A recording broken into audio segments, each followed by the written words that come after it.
Hello, everyone. Thank you so much for joining me for Wlbt Plus. My name is Kara Shirley. I'm your digital news desk host. It is January the 2nd of 2025. We have officially arrived into the new year.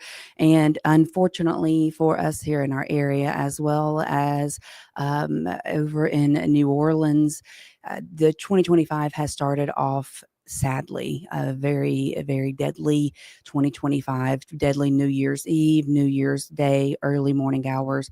And then just over the past few hours here, there's been a lot of shootings that have happened, a lot of death that has occurred. We are going to get into all of those stories in just a little bit. We're also going to take a brief look at your forecast in just a little bit because we do, unfortunately, have some much colder temperatures coming our way over the next several days. So we are going to look at that. Before we jump into all of the news and give you updates on all of the different stories, I do want to say thank you for tuning in. If you're watching on our website or on our mobile app, thank you so much. And if you're tuning in on any of our social streams, Facebook, YouTube, or Twitch, we appreciate you watching there. Don't forget you can always comment, leave any comments, thoughts, questions, suggestions, anything like that. You can always do that in the comment section. I do enjoy getting to talk to you guys during this newscast. Well, before we jump into it, let's go ahead and look outside right now. We're going to look over Flowwood, courtesy of our Sheraton Skycam, and it is a rather pretty day out there. Blue skies, no rain in the forecast just yet. There will be rain in the forecast for this weekend, but right now we don't have any rain in the forecast, just really beautiful weather out there. Thankfully so, because the last weekend or last week it was some crazy weather last weekend. So we're glad to see that we do have some beautiful weather out there right now. Sorry, I had to go press another button over here that I couldn't reach. So let's go ahead and jump into the news, update you on some of the things that have happened over the past 24 hours, as well as some of the Mississippians who were directly affected and impacted by the terrorist attack that happened down in New Orleans. First, we're going to be right here in Jackson, where 4 people have been taken into custody following a shooting that happened near a Jackson nightclub. So according to the Department of Public Safety spokesperson Bailey Martin, Capitol Police responded to the incident around 12:44 a.m. This morning, Thursday morning. It's at 2440 Bailey Avenue, and I'm going to pull this up here on the map so you can see where this is. Bailey Avenue right here in the center of the screen. Scroll in, give you a little bit of a better view here. We've got Woodrow Wilson Avenue right here, and then of course Bailey Avenue. When we zoom back out, you can see here's I-55 over here. Let me scoot a little bit over for you. I-55 here to the right of your screen. Right here is where the shooting happened, to 2440 Bailey Avenue. So what we've been told is upon arrival, officers located an unidentified individual suffering from an apparent gunshot wound. The person was taken to a local hospital with thankfully non-life-threatening injuries. Their identities have not been released. Department of Public Safety said they won't release any other information right now because this is an ongoing investigation.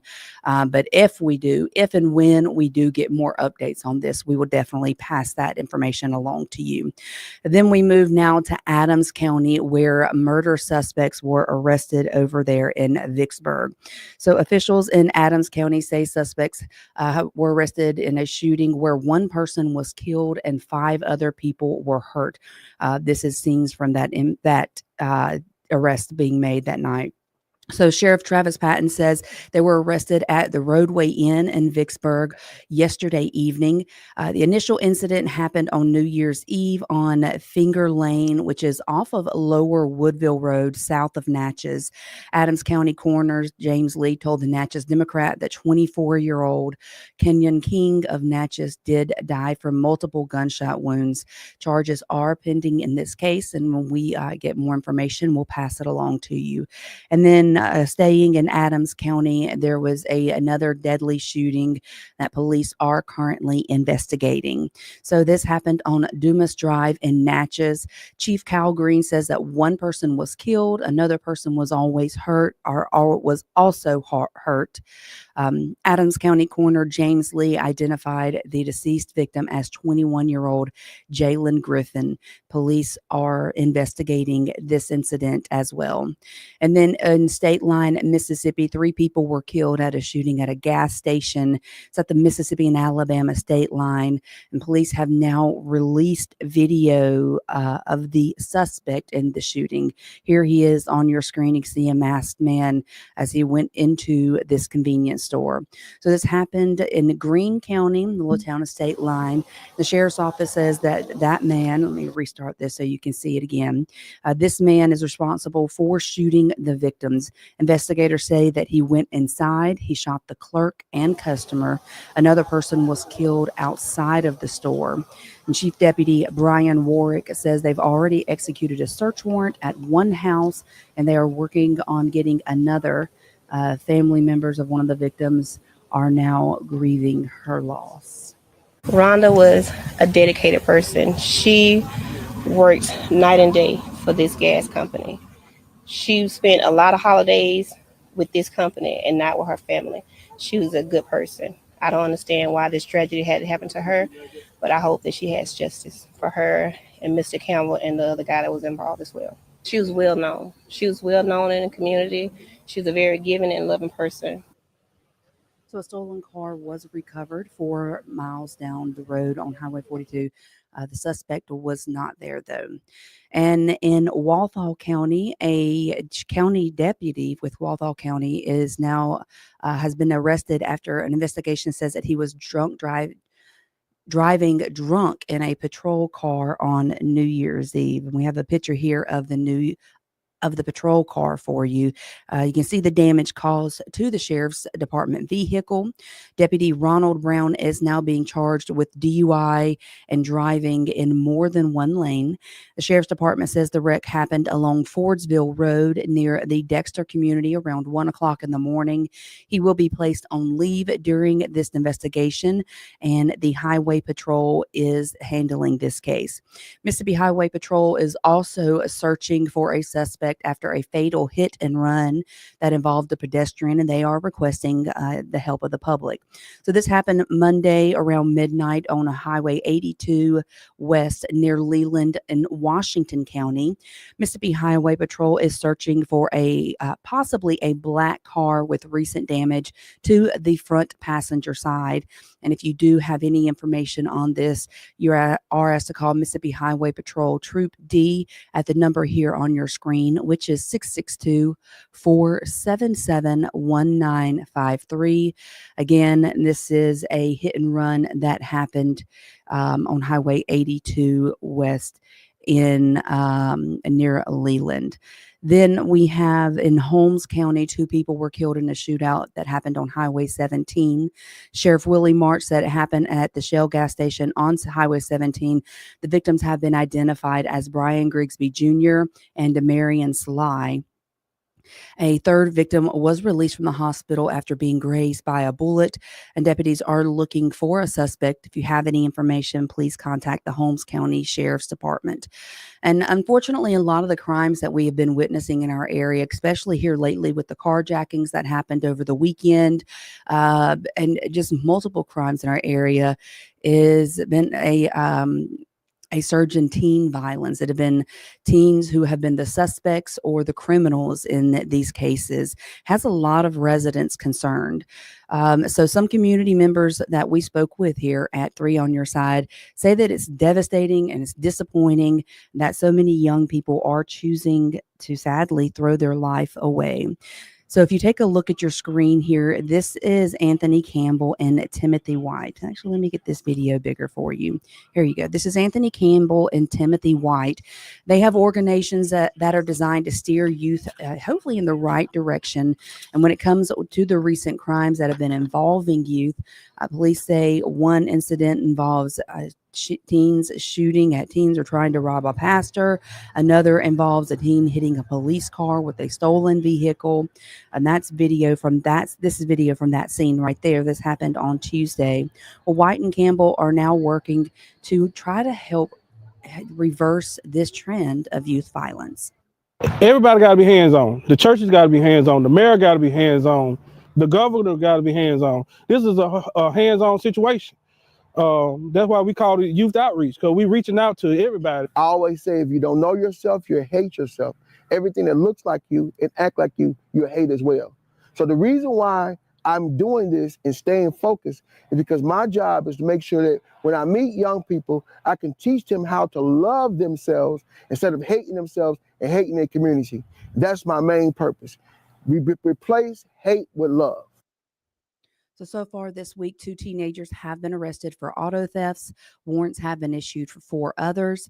Their ages range from 14 to even 17 years old in these cases. So good for these guys getting out there, and hopefully this can make a difference and start going in the right direction. Yesterday here in Jackson, firefighters here had to battle a small fire that happened at a restaurant located over in Highland Village. So you can see the smoke here rising from the roof at Char off of Interstate 55 North. Firefighters were working to put out hot spots on the roof, and the restaurant posted on Facebook that thankfully no one was hurt in the fire.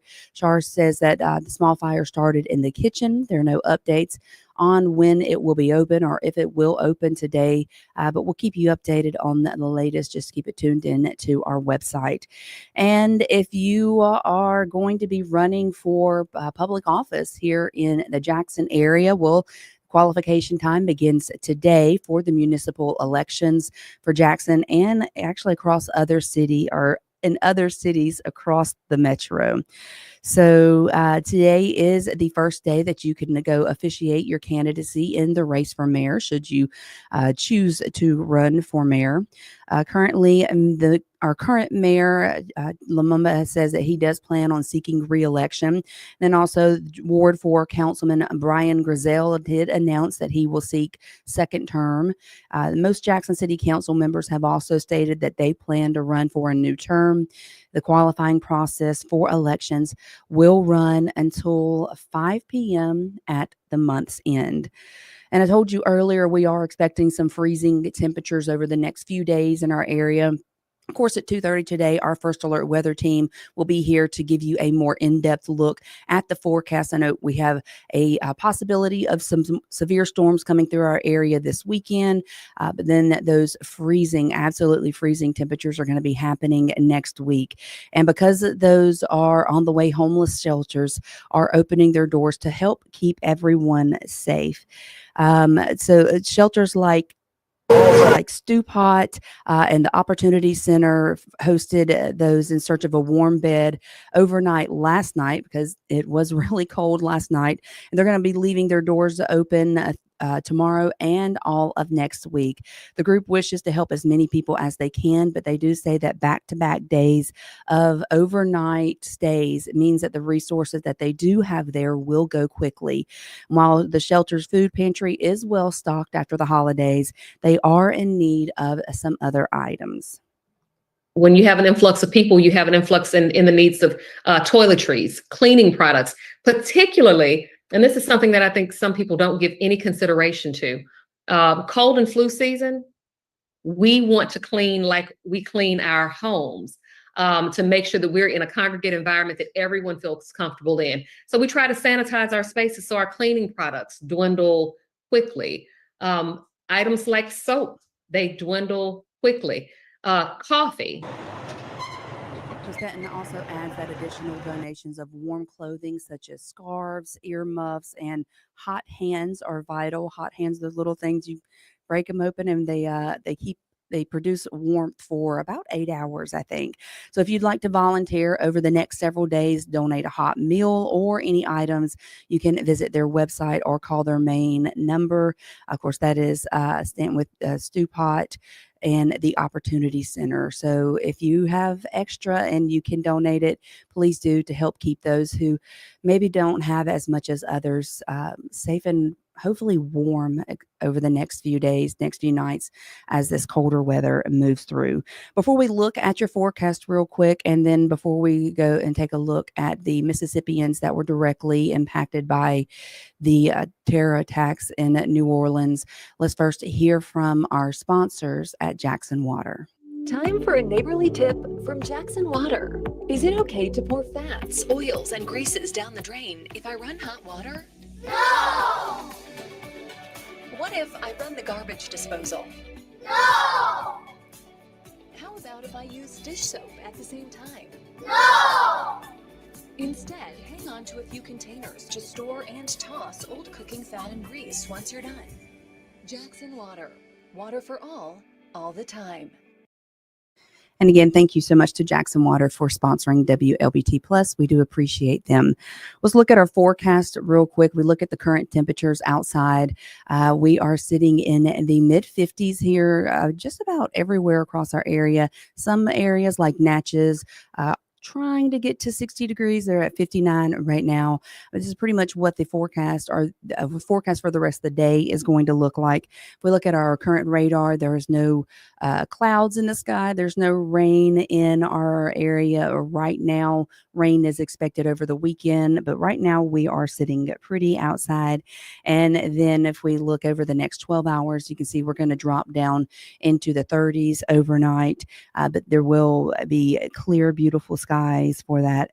And our next 7 days, what you really want to look at is pay attention to Sunday. We do have that 60% chance of rain on Sunday. A little bit warmer temperature sitting at 68, but there is a chance of a severe weather on Sunday. So make sure you're tuned in at 2:30 to hear from the First Alert Weather Team. And then as we go into Monday, Tuesday, Wednesday of next week, you can see where we're struggling to get into the 40s on those days, and we're dropping down into the mid 20s overnight. It's going to be very cold.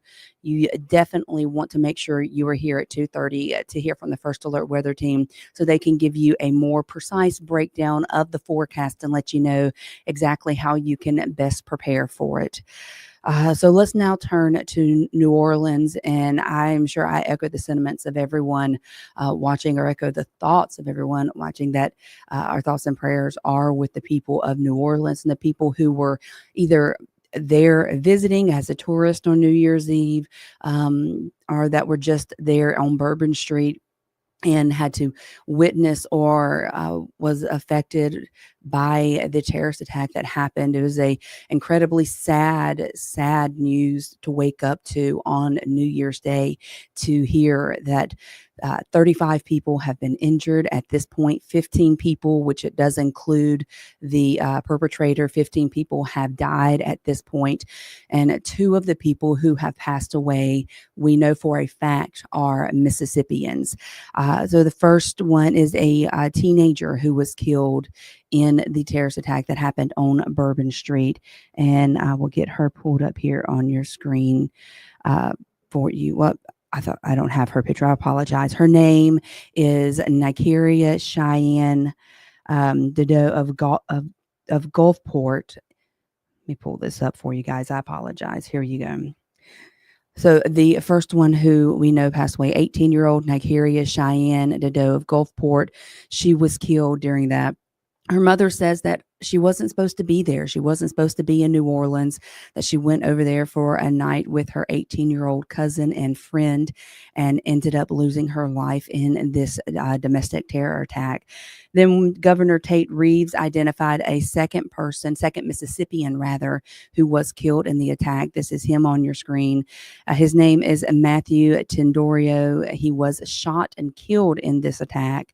There is a GoFundMe for him and his family. According to the GoFundMe, he was described as a beloved son, brother, uncle, and friend whose laid-back spirit and infectious laugh brought joy to everyone around him. Our thoughts and prayers are with the mother of Nikaria. It's heartbreaking with the parents and the family of Matthew, everyone else that was involved.